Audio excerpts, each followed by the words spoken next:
Hello everyone, कैसे आप सभी लोग। द पॉलिटिकल मास्टर में आप सभी का स्वागत है। सीबीएसई के द्वारा ऑफिशियल नोटिफिकेशन जारी कर दिया गया है, जिसमें सीबीएसई ने खुद बताया है कि किस प्रकार से क्लास 10 और क्लास 12 के जो फर्स्ट टर्म और सेकंड एग्जाम का वेटेज दिया गया है, नंबर कैसे आपको प्रोवाइड किया गया, परसेंटेज कैसे आपको दी गई, टोटल सारी चीज़ सीबीएसई ने इस नोटिफिकेशन में बता दिया है। मैं सारी चीज़ों को आपको आसान भाषा में समझाने वाला हूँ, तो प्लीज़ इस वीडियो एंड तक देखिएगा। इसके बाद खुद आप आसानी से समझ सकते हैं कि आपको नंबर किस आधार पर दिए गए, और इसको जानने के बाद आप आसानी तरीके से दोस्तों अपना रिवोल्यूशन का फॉर्म भर सकते हैं, क्योंकि रिवोल्यूशन फॉर्म भरने से पहले ये चीज़ें आपको जाननी बेहद ज़रूरी है।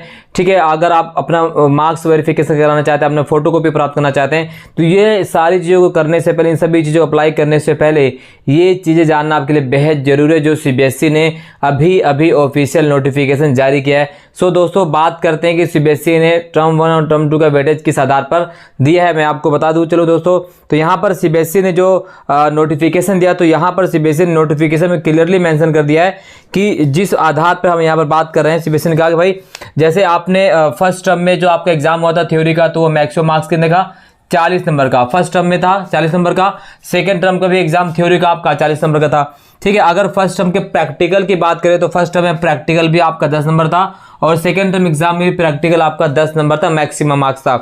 अब फर्स्ट टर्म का 30% वेजेस कैसे आया, सीबीएसई ने कहा है अपने ऑफिशियल नोटिफिकेशन में। मान लेते हैं कि किसी भी छात्र के अगर 40 में से कितने नंबर आते हैं, तो मान लेते हैं किसी छात्र के 40 में से 30 नंबर आते हैं, तो 40 में से 30 नंबर आते हैं, तो 30 नंबर मान लेते हैं आपके पेपर में आते हैं 40 में से, तो 30 को डबल कर देना, 30 दूनी 60, तो 60 यहाँ पर मान लीजिएगा आपका नंबर। और बाद में फिर इस 60 नंबर का जो है 18% माफ कीजिएगा, इस 60% का जो है 30% आपको निकालना था, तो 30% ऑफ 60 का कितना हो गया, 18।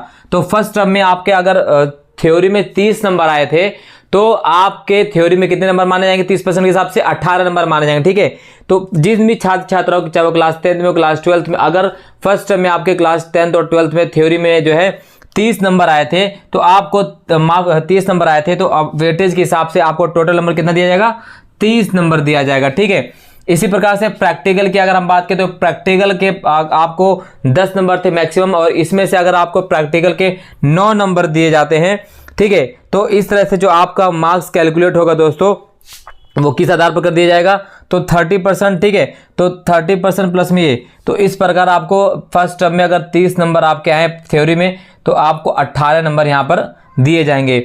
इसी तरह से दोस्तों, अगर हम सेकेंड टर्म की बात करें, तो सेकेंड टर्म एग्जाम में जो मैक्सिमम ऑफ नंबर था 40। अब मान लेते हैं किसी भी छात्र के 40 में से कितने आते हैं, 20 आते हैं, तो 40 में से 20 को 2 से गुणा कर देंगे, तो डबल कर देंगे, तो क्या हो जाएगा 40। अब 40 का जो कितना निकाला था, मैं 40 का निकालना था 70%। तो अगर किसी छात्र के जो है 40 में से 20 नंबर आते हैं, तो 70% फॉर्मूले के हिसाब से उसका जो टोटल नंबर कितना हो जाएगा, 28 हो जाएगा। तो इस तरह से आपको जो है परसेंटेज दी गई, आपको फाइनल में नंबर दिया है। इस तरफ से जो आपकी जो फाइनल मार्कशीट तैयार हुई दोस्तों, जो आपकी फाइनल मार्कशीट तैयार हुई है, तो इसमें 18 नंबर जो है टर्म 1 के जोड़े गए जिस एग्जाम्पल के तौर पर, और दोस्तों आपका जो है टर्म 2 का जो नंबर जोड़ा गया, कितना, टर्म 2 का जो नंबर जोड़ा गया वो है 28। तो इस तरह से आपके 46 नंबर आते हैं।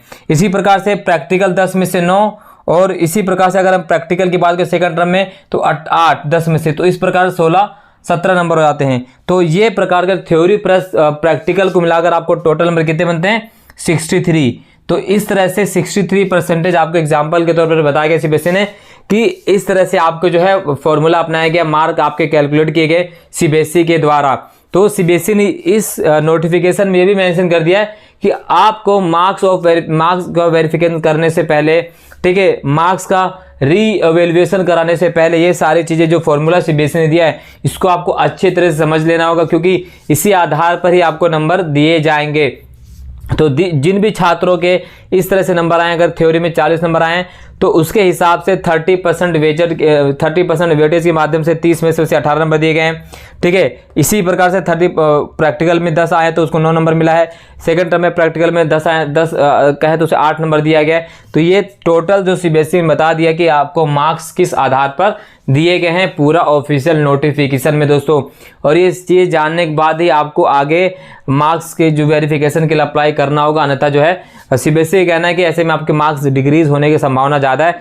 बट अगर दोस्तों मेरी आप राय माने, मेरे विचार से अगर आप 100% श्योर हैं कि आपने बहुत अच्छा किया था, आपके प्रैक्टिस जो थ्योरी में 20 में से 40 में कम से कम 40 आते 30 आते तो आप दोबारा से ज़रूर रीवेरिफिकेशन या रीवैल्यूएशन करवाइएगा, क्योंकि इसमें आपके मार्क्स बनने की संभावना बहुत ज़्यादा, अगर आप 100% पक्के तौर पर श्योर हैं। तो इस वीडियो में बस इतना है दोस्तों।